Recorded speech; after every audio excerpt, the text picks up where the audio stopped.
ఇదే వైజాగ్లో LG farmers లో జరిగినటువంటి గ్యాస్ లీకేజ్ లో చనిపోయిన వారికి ఒక్కొక్కరికి ₹1 కోటి పరిహారం ప్రకటించారు. ఎక్స్గ్రేజియా మన మాజీ సీఎం జగన్మోహన్ రెడ్డి గారు. మరి ఈ రోజు ఇదే డిప్యూటీ సీఎం అయినటువంటి మన డీసీఎం, ఆయన డమ్మీ చీఫ్ మినిస్టర్ అనుకుంటున్నా నేను, డిప్యూటీ చీఫ్ మినిస్టర్ ఏం కాదు ఆయన, ఏదైతే డీసీఎం ఉన్నాడో అక్కడికి వెళ్ళేసి ₹25 లక్షలు అంటే ₹25 లక్షల పరిహారము వాళ్ళ మొహాన పడేశాడు. ఏదైతే ప్రైవేటీకరణలో భాగంగా దగ్గర 36 నుంచి 37 విభాగాలను ప్రైవేటీకరణ చేస్తూ ఉద్యోగాలను తగ్గిస్తూ వచ్చి కాంట్రాక్ట్ ఉద్యోగాలను తొలగిస్తూ ఈ రోజు జరిగిన సంఘటన.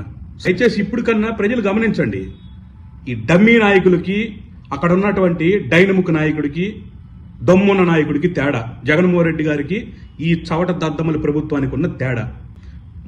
మానవతా దృక్పథంతో ఆ 7 కుటుంబాలకు, ఎవరైతే చనిపోయినటువంటి 8 కుటుంబాలకి ₹1 కోటి చొప్పున పరిహారం ప్రకటించాలని చెప్పేసి డిమాండ్ చేస్తున్నాం.